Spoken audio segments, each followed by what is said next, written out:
Hi everyone, Kasia Zmokla from Digital Art Classes here. Today we will be talking about one aspect of photo editing that seems easy and effortless, but in fact it is not. We will be talking about color and color grading.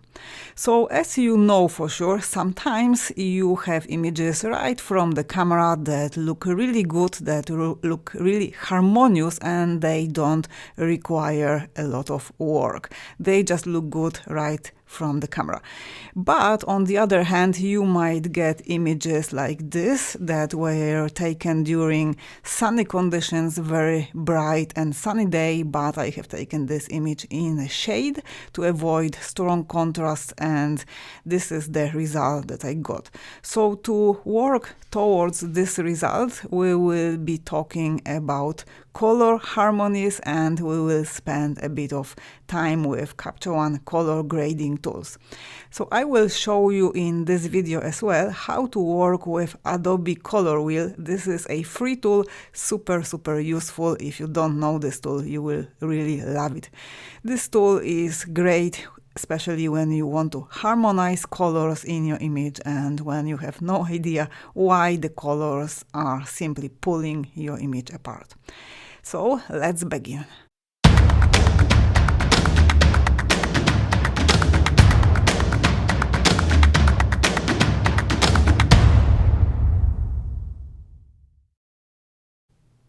Okay, so let's take a look at our image. So in this video, we will be focusing purely on color. Here I have performed some initial adjustments. So as you can see here, I've been working with the Heal tool. I haven't done much work. The skin of the model was almost perfect, so I haven't done much. This is all that I have done here. So in this video, we will be focusing on color. This is pretty complex subject, but if you want to learn how to retouch skin in Capture One, how to work with the Heal tool, you can watch my video where I talk about this in detail. Here is the link to the video. So I have started this image by a little bit of cleaning up the skin. After cleaning up the skin, I have performed some luminosity adjustments. So this is before. Let me zoom out. And after, so I have brightened the image. I've done a little bit of dodging as well. So here I focused on the face. Let me just show you the mask. So this is a preview of the mask. So basically I just wanted to bring out the highlights in the hair. I've worked a bit on the face here to have a bit more of the beautiful light. So this is without the mask, and again, this is before and after. Very subtle effect. So after performing all these adjustments, I started working on color, but at the very beginning, just on my background layer, I have already targeted the white balance. So let's begin working on our image. Let's start talking about color grading. So I'm going to actually create not a new variant, I'm going to clone the variant because I want to keep my luminosity adjustments. I don't want to create them again, so I just want to remove all the layers where I have worked on color. So this is my image before color work. If I hit Y, this is the image before any adjustments, and that's the result after applying luminosity adjustments. But before I started working on color, before I started focusing on particular colors in the image, I have adjusted white balance in the image. So if we jump over to my background layer, you can see here, this is the white balance tool. If I press and hold Alt key and hit this little arrow, you will see the image before and after the adjustment. So it was way colder. So let me just reset this tool, and if you want to do this automatically, you can pick this little picker here and click on the area in the image that you know that should be neutral gray.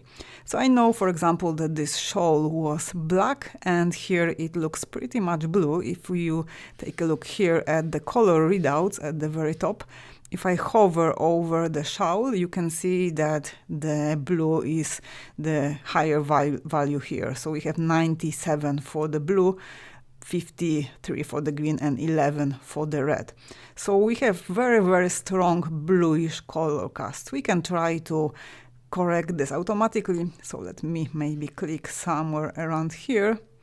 So this already helped a bit. This made the image a little bit warmer. So we got rid of the color cast, and you can see that here in the place where I have clicked, the black is black. We have pure gray shade without any bluish color cast.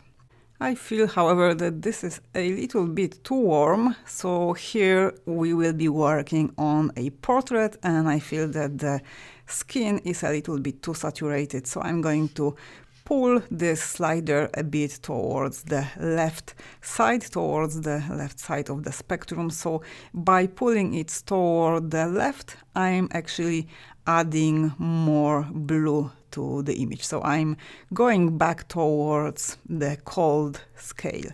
So I'm just going to work now with the arrow on my keyboard, as I want to be precise, and something like this, 6-1, 6-4.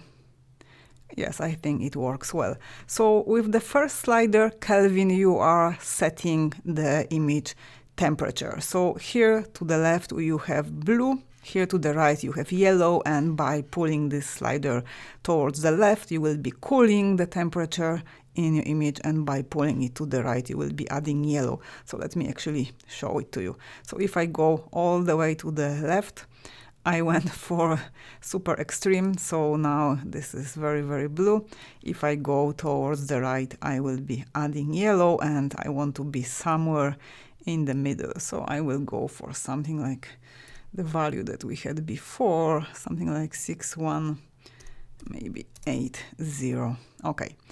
With the slider tint, you can correct the tint in your image. If you feel that there is a bit too much of redness, of magenta, you can go towards the left, so you will be adding green to your image. If you feel that the image is too cold and you want to add more magenta, you can go towards the right. So on the right you have the maximum value for magenta, 50, and on the left you have the maximum negative value, -50, and this adds green. So I'm just going to actually zero out, and I feel that the image might get a little bit more of depth if I add green. So now it is pretty much warm, and let's just pull the slider a bit towards the left, maybe something more subtle. Okay, I think -1.5 is fine. So just by correcting the white balance, just by pushing it a bit towards the warmer scale, we got this natural starting point. So let me just hit Y on the keyboard. So this is before, this is the original image, and here we have the image after the white balance correction. Let me actually switch off all my luminosity adjustments, so now we will see just what we have achieved by correcting the white balance. So this is the original raw file without any adjustments, and this is just after correcting the white balance. So you can see that this is super important step when you are color grading your image.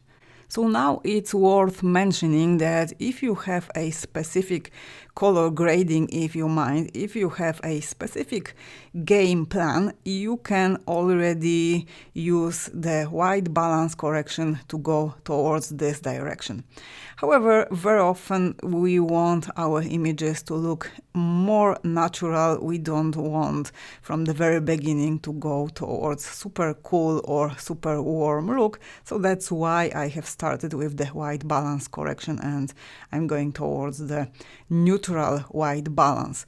If we wish, so we can always, after completing the color grading, we can always super quickly create a new variant and then go back to the background layer and then readjust our white balance. This is super fast and easy in Capture One. Okay, so let's get back to our editing. I'm going to switch on my layers, my luminosity adjustments, and if you take a look here, you can see that I have the BW, and if you're curious what's here, I have created this layer just as a helper layer. So here I just pull the exposure saturation towards -100. This is helpful when you are dodging your image, when you are working on luminosity adjustments. Without this layer, working on luminosity adjustments would be more difficult because this image has, as the original raw file, quite a lot of complementary colors. So you have those cool blues, you have those very strong warm yellows, and these colors are just pulling your eye towards them. So it's much easier if you turn your image temporarily to black and white, and now you can focus on modeling the face, on modeling the shadow and light. Without this layer, you can see that your eye immediately runs towards those super strong yellow shades and a bit to the warm tone in the skin, to the skin tones, but with this layer, it's just super easy to work on dodging and burning and on luminosity adjustments. Okay, so we have the initial explanation out of the way, and right now we can focus on color. Okay, so let's quickly analyze the image color-wise. So as I've just mentioned before, we have quite a lot of complementary colors over there. Let me just quickly jump to the Adobe Color Wheel and let me explain what are complementary colors. So complementary colors you can check very quickly. Here you have the color harmonies. This is the color harmonies rule, and here you have all the different rules. So basically, if you want to harmonize your images in the simplest possible way, you should be working either with analogous, monochromatic, or complementary. These are the basically two most simple ways to work with color, to harmonize your colors without spending plenty of time on your images. So I've been talking about complementary color harmony, so let's just click on the complementary, and here you can see that in this case Adobe Color Wheel picked the typical cinematic color grading, so that would be adding teal and blue to the shadows and adding warm tones to the highlights. So you have these opposite colors here. They create super strong color contrast. If you have them neighboring in your image, they will make each other stronger. The blue and yellow or the blue and orange will always look beautiful. They will strengthen each other.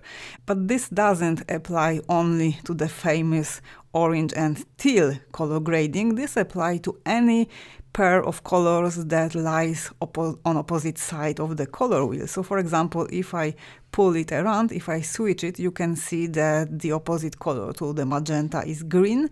And if you would have this sort of palette in your image, you will be working with the complementary color harmony as well. So we can go for cyans and reds. That's how it works.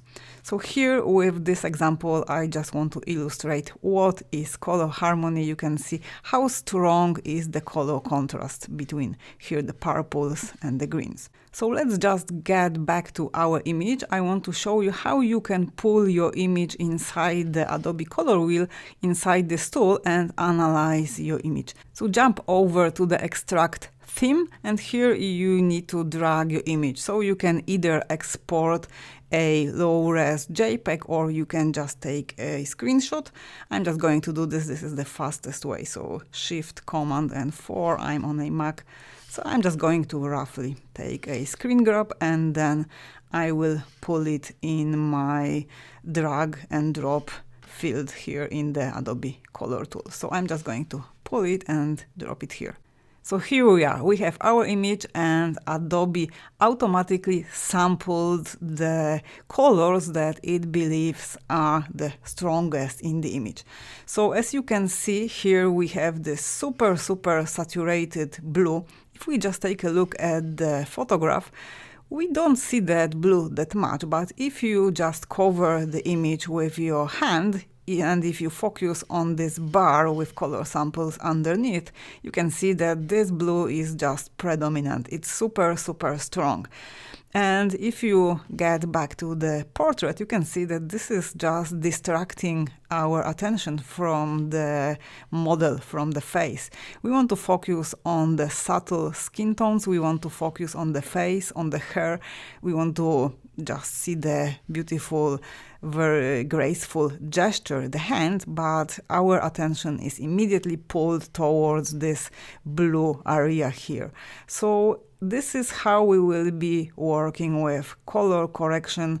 We will be pulling those colors towards the either different tones, or we will be desaturating them. We want to remove all the distracting colors, and we'll be working on strengthening the colors that are most beneficial in our portraits. So if you remember what I was saying about the complementary colors, you can see that they are quite strongly visible here. We have these very cool blues. The blue is super strong. Then we have those warm beige tones to the right. And then in the middle we have this sort of warm minty tone that is out of tune whatsoever. So our job is now to harmonize the tones, and if you remember what I have mentioned before, the two simplest color harmonies to apply when you are working on your images are either monochromatic or complementary. So in case of this image, I don't think that the complementary scheme will work, because it is basically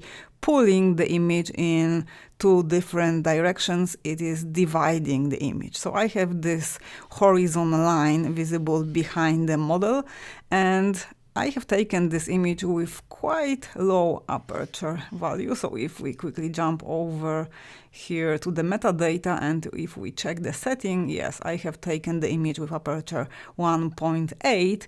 So just with the specific aperture setting, I've managed to soften it so it's not that strongly visible. However, we have still the problem of colors. So when the complementary colors are positioned one beside the other, as the blue and the yellow here in this particular photograph, they are making each other strong, and they are pulling the viewer's attention from the portrait, from the very delicate, very subtle skin tones. So if we zoom in, this is where I would like to hold the viewer's attention. So to harmonize the image, we want to get rid of the complementary color scheme, and we want to go towards the analogous.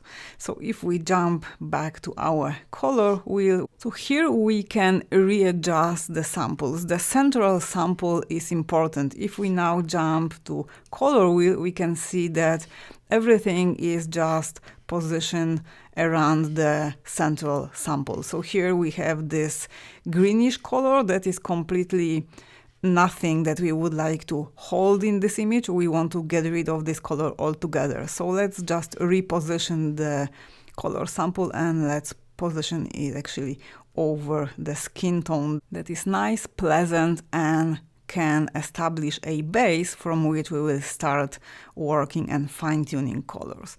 So I believe something like that is fine. So then we can reposition other samples. So basically we want to have plenty of these nice brownish skin tones, golden beige shades, and get rid of the blues. So something like this, maybe this very strong dark chocolate brownish color. Okay, so I have repositioned my control points, and here we have our bar after the manual adjustment. So if we jump back to color wheel, we can now move over, click on analogous, and we can see that either monochromatic or analogous we can experiment here will represent the best direction that we should push our image, that we should push colors in our image towards. So actually analogous is not something that I would like to see in the image. I don't want to go towards this super warm pinkish tones. I feel that the monochromatic represents the best direction for our edit.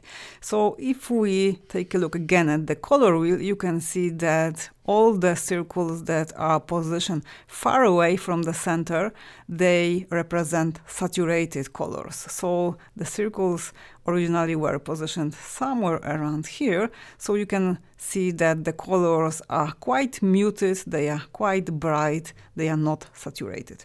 So this is our game plan for the color grading. I will have the bar visible here. I can always get back to it when I need, or I can take a screen grab and I can pull it inside my Capture One session, so actually I can have it here as a next image and I can reference that way.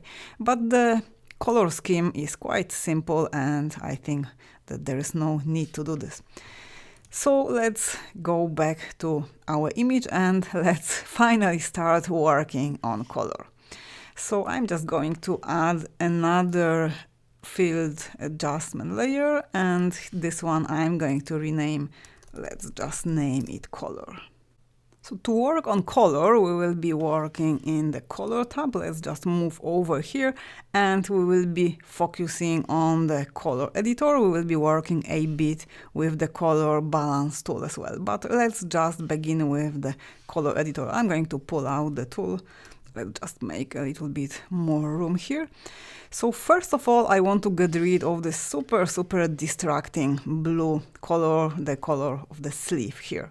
So let's just sample the color. In the color editor, let's just move over to the advanced. So this will allow us to sample very precisely specific colors in our image. So let's just pick the picker and let's just click somewhere inside the blue sleeve.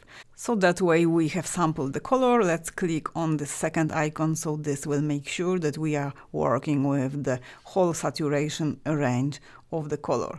So basically at this point I want to get rid of the blue color. I want to make it disappear, and I can do this by desaturating the color or by just making it darker. Let's try to desaturate it first. So I have sampled the color, and as you can see, just with this one click I've managed to get rid of the color.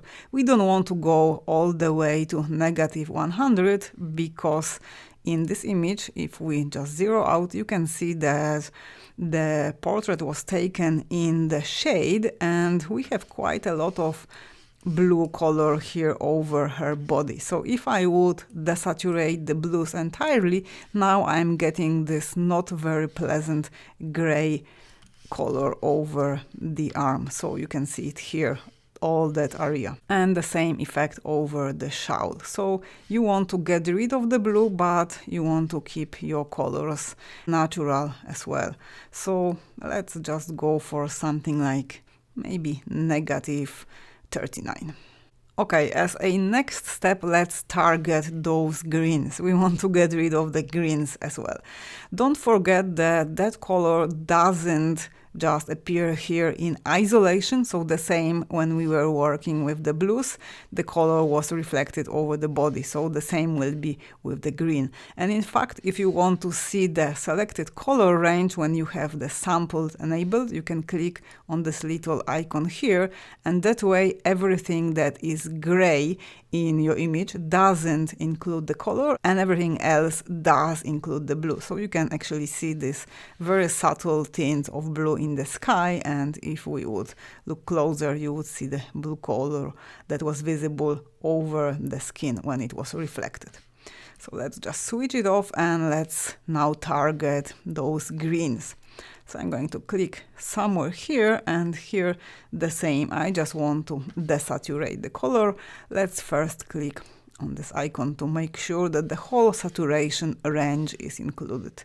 So let's just pull, no, not the hue, sorry. Let's just pull the saturation slider towards the left. So remember, we want to maintain as natural look as possible. We don't want to go into some dead grayish zones. So I believe something like -20 is enough. So this is before, and this is after applying the adjustment. So that way we will continue working on colors in the image. So now I'm going to sample here on this dark green.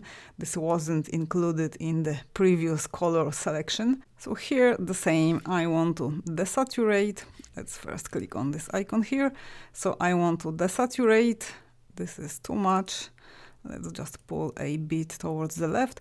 You can as well shift the hue. So if you take a look here at the color wheel, this little point represents where you have sampled, and if we will be working with the hue slider, if you push it towards the left, this will be going in the color wheel downwards. So you will be going towards warm tones. You will be pushing those greenish yellows towards the warm pink tone. So you can see this is the sampled color and this is the sample after changing the hue. So let's just zero it out, and if I go in the opposite direction, as you can see here, instead of going towards the warm tones, I will be pushing it towards the greens and cyans. So if I go like this, this will actually add more greens, and that's not what I want. So I believe that desaturating the blue is enough. You can always get back and fine-tune those adjustments. So I can make this color as well brighter or darker with the lightness slider. So if I darken it, it will actually make it stronger. So I'm just going to lower the lightness just a fraction.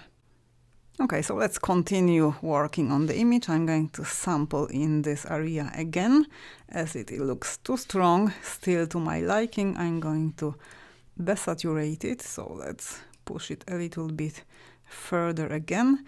So you may ask here why I didn't jump back to the initial sample and why I didn't desaturate here.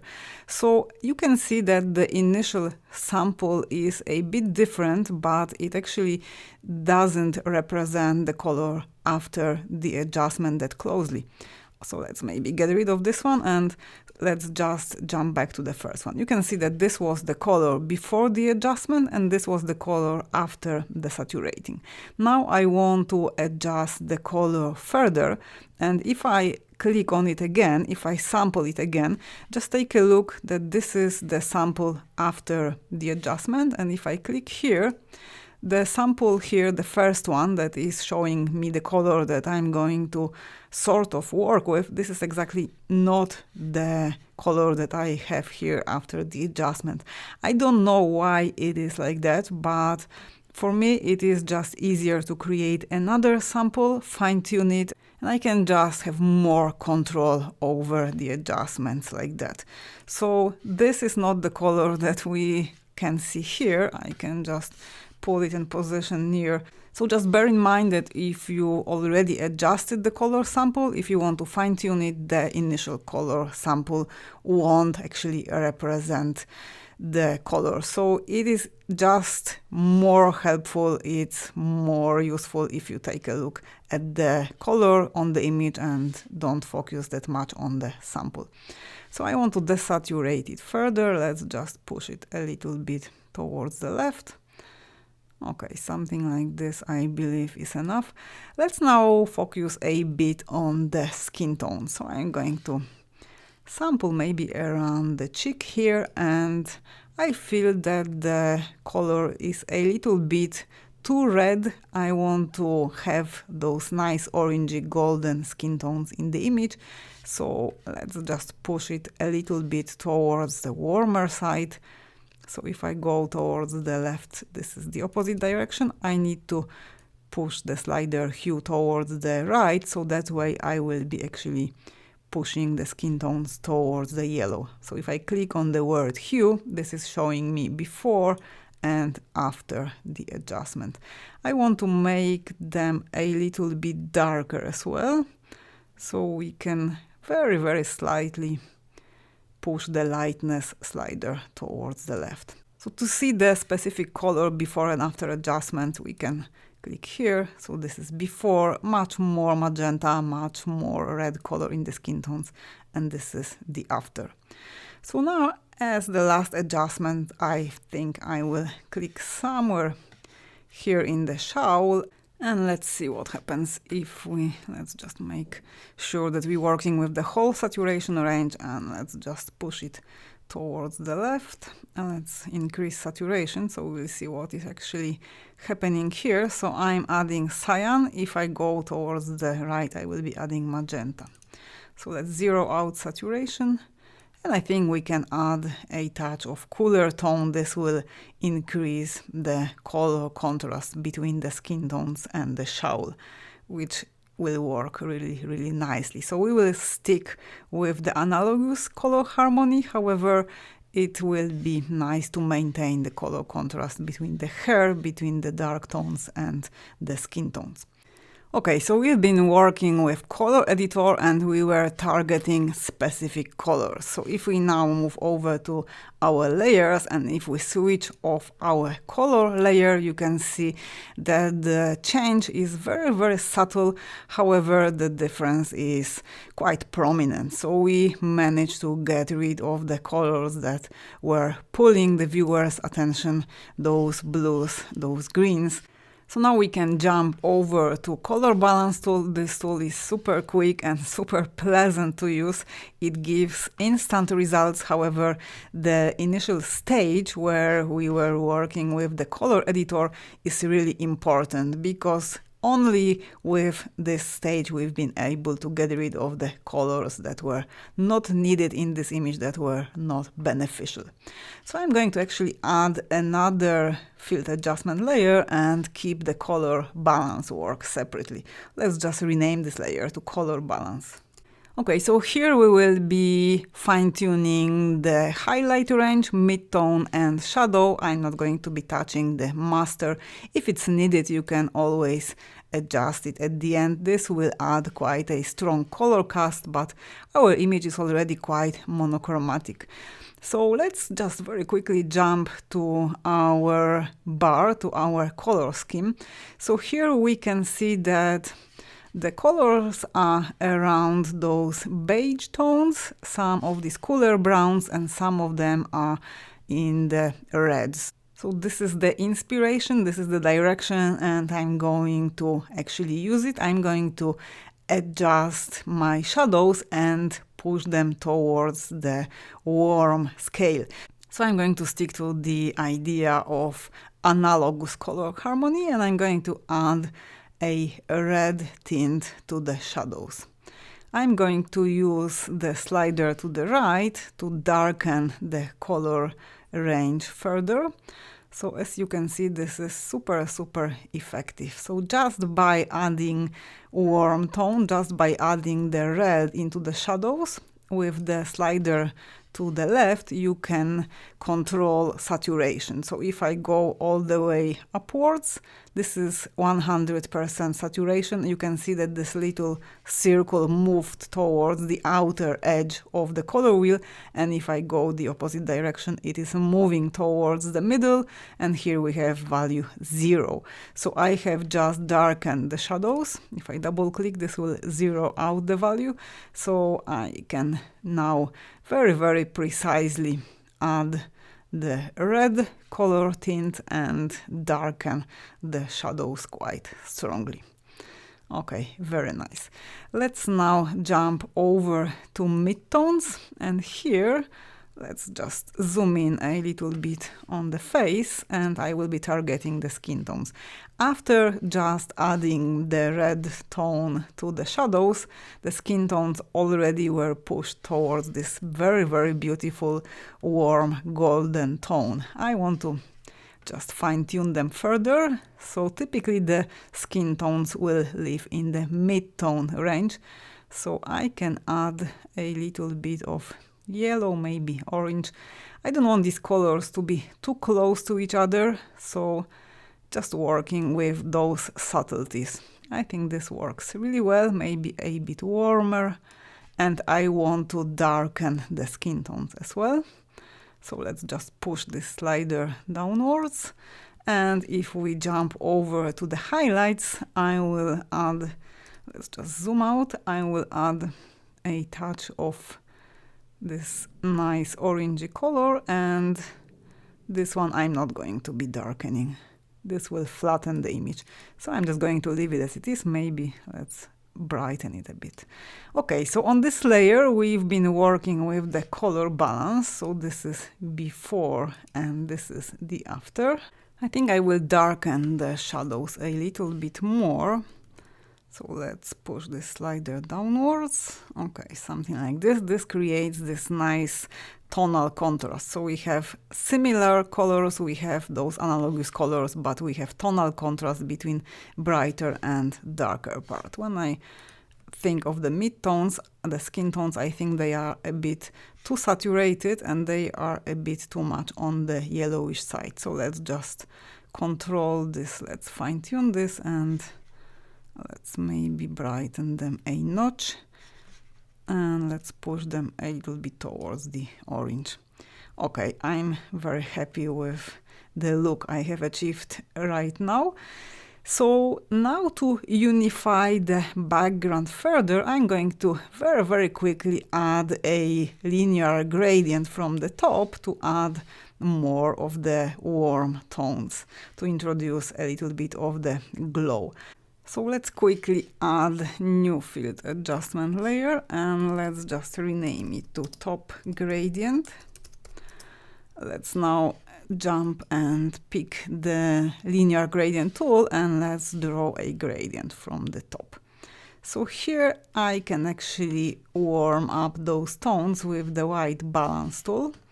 So let's jump over to the exposure tab, and here with white balance you should remember by now that on the left we have blues, on the right we have yellows. So by pushing the Kelvin slider towards the right hand side we will be warming up those tones. So this will only affect the masked area in the image. If I hit M on the keyboard, this is the preview of the mask. I can as well use the HDR tool and just darken the highlights a notch. This is too much. I think something like this will work well. So this is before and this is after applying the top gradient. So this is very subtle. You actually may not be able to see it at all on your screen, but it warms up the background very nicely. Okay, one more thing we can do here is to introduce a sort of a glow. So let's create new field adjustment layer and let's rename it to glow. And now we will be working with a radial gradient. Let's create a really nice big gradient here. So after drawing our mask, we can take a preview. We can maybe push it a little bit lower. Let's hide the mask. Let's hit M on the keyboard. And all we need to do here is just to increase exposure a very little bit. So something like that. And we can go for a lower value on the highlights. We can as well go for negative clarity. So this will sort of create the effect of the light hitting the hand from behind, sort of backlit effect, and this will soften a bit the texture. So something like this. So again, before and after. I think this is a little bit too strong, so I'm going to push it upwards. I just want to have a little bit of the brighter light, but without making the skin tones, without making the hand actually cooler. So we have exposure at 0. Let's do this maybe 0.43, and if we just go for, let's jump for the color balance, and if we go for highlights, let's try to introduce a little bit of warm tone as well. Something like this, but without making it darker. So it requires a lot of subtlety here. So we want natural effect. Okay, I think this works well. Now we can just reposition it. So let's just push it downwards and let's readjust the color. It's a little bit too cool, a little bit too greenish. Okay, so I might spend really ages on fine-tuning colors. So I will be going towards wrapping up this video because I might really go for hours here. I really enjoy working on color. I don't want to bore you with this. So for the glow, again, this is before, this is the after. I think it looks good. We can jump back to the top gradient and make it a little bit warmer as well. So if we inject a little bit of this nice golden glow. Okay, let's just go back the last time to the color balance and let's see the before and the after. I feel that the skin tones are a little bit overcooked, so I think they are maybe, let's just go for the midtones, they are maybe a little bit too dark. So let's brighten them up. I want to have more subtlety here. They are really, really yellow. So maybe still, let's make it less saturated. Okay, I think it looks way better. So as the very last step, I want to apply targeted sharpening. So I don't want to sharpen the image all over. So here on the glow layer, we've been introducing this brighter light, and I don't want to sharpen the area for sure. And this actually, I don't like it. It creates this sort of purplish effect. So let's just see again, before and after. No, I think it doesn't help in this image. So I'm just going to get rid of this. Okay, and now, as I just said, we are going to introduce the targeted sharpening, and maybe on the color layer, I'm just going to go to the exposure tab and let's maybe desaturate the image a notch. Let's see if it will work. I believe it's a little bit too strong. So something very, very subtle. So something like this, just a notch to get these more silverish tones. Okay, so let's now add the very last adjustment layer, new field adjustment layer, and let's just rename it to sharpening. And here we want to jump to the detail tab and increase our sharpening here. So let's make sure we are looking at the image at 100%. So now we have 100%. Let's just focus on the eye. So I don't want to sharpen all the hair. I don't want to sharpen texture of the skin. I just want to sharpen the eye and just partly the hair. So I will be painting in the mask. If we just jump back to the layers, if I hit M, this is my mask. So I'm going to clear mask. There is nothing sharpened in the image, so I'm going to select my brush. Let's go for a little bit bigger size. Flow, let's go for lower value. I want to just paint in very, very subtly. And hardness, let's go for 0. So let's just paint over the eye. Let's actually switch off the overlay. Let's switch off the preview of the mask. So I want to have the eye sharp and just a bit of extra sharpness over the hair. So something like this, and maybe here just a notch. Okay, so if we switch the mask again, a little bit more here, so we can increase the flow as well.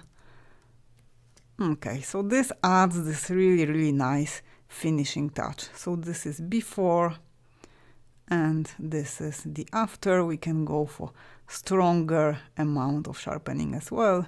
Just don't overdo this, as it will look very unnatural. So if I zoom in further, you can see, let's focus on the hair and on the eye. So this will be before sharpening, and this is the after. So let's now add a bit of film grain, and that will be it. So it doesn't matter on which layer you will be adding your film grain, because it will be always applied to the background layer. So let's go back to the detail tab, and here under sharpening you have film grain.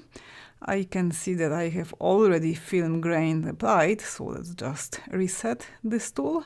So before the film grain application, you can see that this image is really, really sharp here in the area where we have sharpened, when we have added the extra sharpening on the eye. So this is before, this is the after.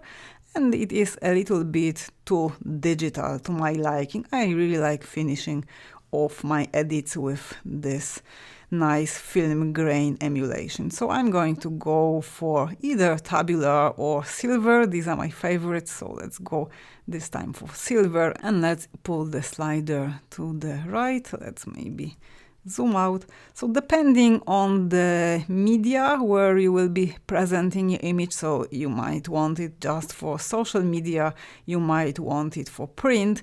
Depending on the final media, you will adjust the film grain and sharpening.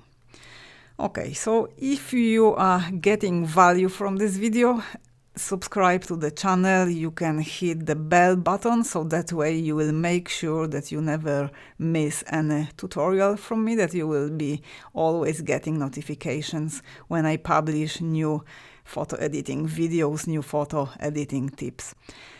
Okay, so in this clip we've been talking about color grading. Let's jump back to the layers where I have them opened. Here they are set to medium size, so that way I can see all of them. Here in the details tab they were set to small, I believe, so this is quite annoying. Yes, they were small and I like to have them open. So here, if we just switch off the top layers where we've been working with color, this is the image that we have started with. Then we've been working with the color editor. So here we have targeted the colors that were not beneficial for our image, that were pulling the viewer's attention and distracting the attention from the face, from all the subtle skin tones. So I'm talking about the blues and greens and the yellows in the background here. So we have targeted it here in the color layer with the color editor. With the color balance, we have fine-tuned the look. So here we've been adding color, but very, very strongly we have affected the luminance as well, because we have darkened the midtones, we have darkened the shadows very, very strongly, and I think it helps to get the final look. I really like how it turned out in the end. So we have added the top gradient and we have applied some targeted sharpening to the image. So I don't know about you, maybe you are one of these people that say that editing color, that color grading is easy.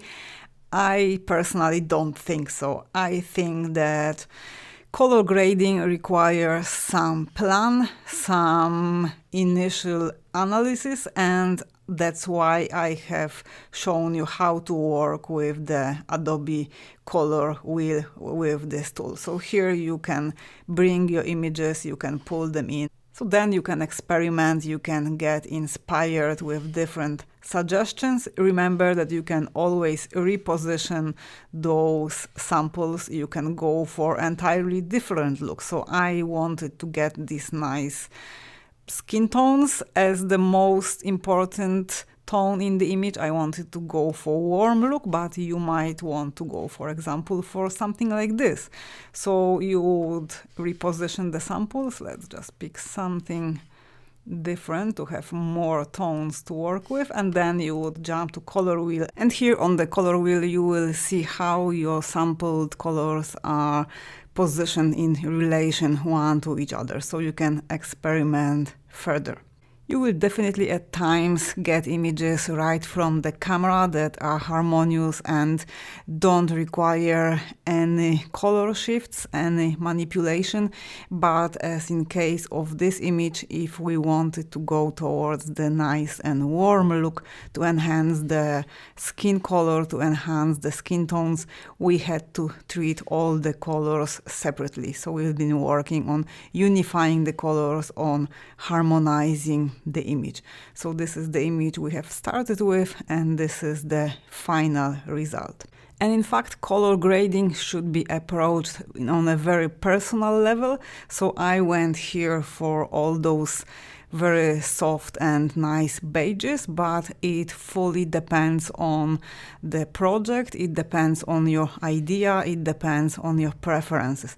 So I want to say that with time you will create your favorite color palettes, you might want to go and create your own styles, and then you will be able to maintain bigger level of control. You will be able to maintain a consistent look across your portfolio.